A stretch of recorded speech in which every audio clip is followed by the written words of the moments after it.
Hello students, आज का हमारा टॉपिक शुरू होने जा रहा है हिंदी व्याकरण में समास। ठीक है बेटा। तो सबसे पहले बात आती है कि समास का अर्थ क्या होता है। तो समास का अर्थ देखें तो समास का अर्थ होता है संक्षिप्त करना, अर्थात छोटा करके लिखना। संक्षिप्त का अर्थ क्या होता है? छोटा करके लिखना। और अगर इसका समास का हम शाब्दिक अर्थ देखें तो सम प्लस आस मिलकर बनता है समास। और सम का अर्थ होता है समीप तथा आस का अर्थ होता है बैठना, अर्थात समीप बैठना। ठीक है। तो एक से अधिक शब्दों को जब हम एक साथ मिलाकर समीप लाकर एक नया शब्द बनाते हैं उसे क्या कहते हैं? समास कहते हैं। जैसे राजकुमार। ठीक है। अब इसके अंदर कितने शब्द मिले हुए हैं? राजा का कुमार। ठीक है बेटा। तो राजा का कुमार ये 3 शब्द हैं। इनको जब हम किसी वाक्य या वाक्यांश में शब्द को प्रयोग करते हैं तो उसे हम कहते हैं पद। ठीक है बेटा।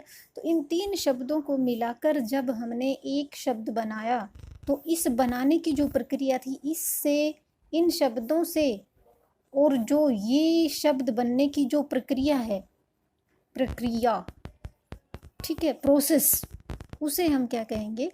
समास कहेंगे। ठीक है बेटा। और जो ये शब्द बनता है, ये शब्द जो बनता है इसे क्या कहेंगे?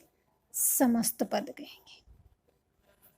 यानी समास बनाने की जो प्रक्रिया है उसको समास कहेंगे। और 2 या 2 से अधिक शब्दों से मिलकर जब एक नया शब्द जो बनता है उसे समस्त पद कहेंगे। नया शब्द जो बनता है उसे क्या कहेंगे?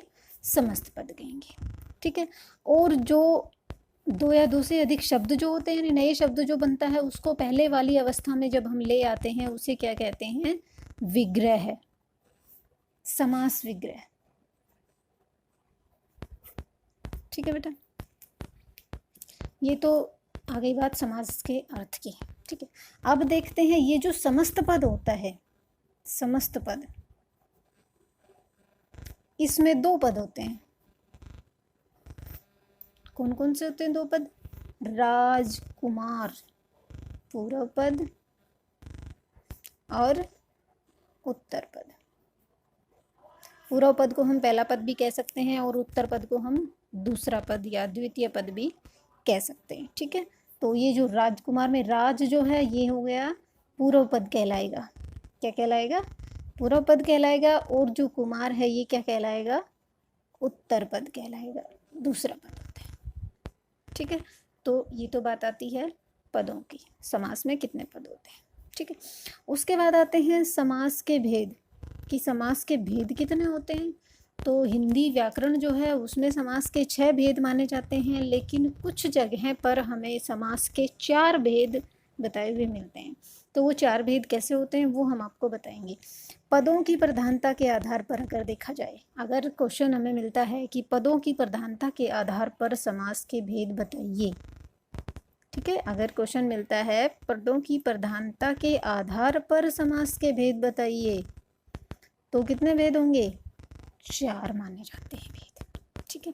और अगर कहते हैं हिंदी व्याकरण के अनुसार भेद बताइए तो कितने होंगे? 6 होंगे। ठीक है। समास वही 6 होते हैं लेकिन पदों की प्रधानता के आधार पर उनको 4 भागों में बांट दिया जाता है।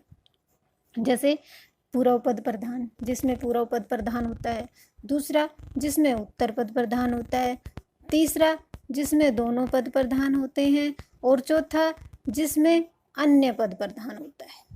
ठीक है ना। तो पूर्व पद प्रधान होता है और न ही उत्तर पद प्रधान होता है, वो हो गया अन्य पद प्रधान समास। ठीक है। पूर्व पद प्रधान समास, उत्तर पद प्रधान समास, दोनों पद और अन्य पद प्रधान समास। तो पूर्व पद प्रधान में हमारा कौन सा समास आता है? अव्ययभाव समास। ठीक है। मैंने जो तुम्हें नोट्स दिए थे उसमें भी मैंने बताया है तुम्हें।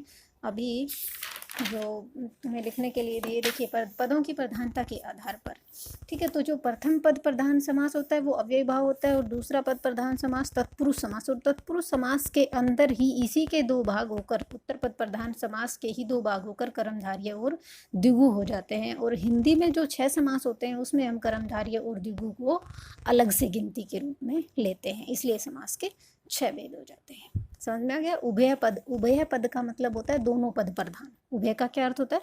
दोनों पद प्रधान। तो ये हो गया द्वंद्व समास। और अन्य पद प्रधान जिसमें कोई तीसरा ही पद प्रधान होता है वो होते हैं बहुब्रीहि समास। तो हिंदी समास, जो हिंदी व्याकरण है उसके अनुसार समास के 6 भेद होते हैं, ठीक है। तो अब हम लेते हैं पहला समास, अव्ययी भाव समास।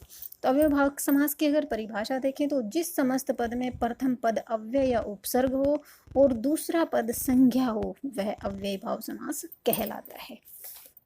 अब देखते हैं, देखिए बेटा, जब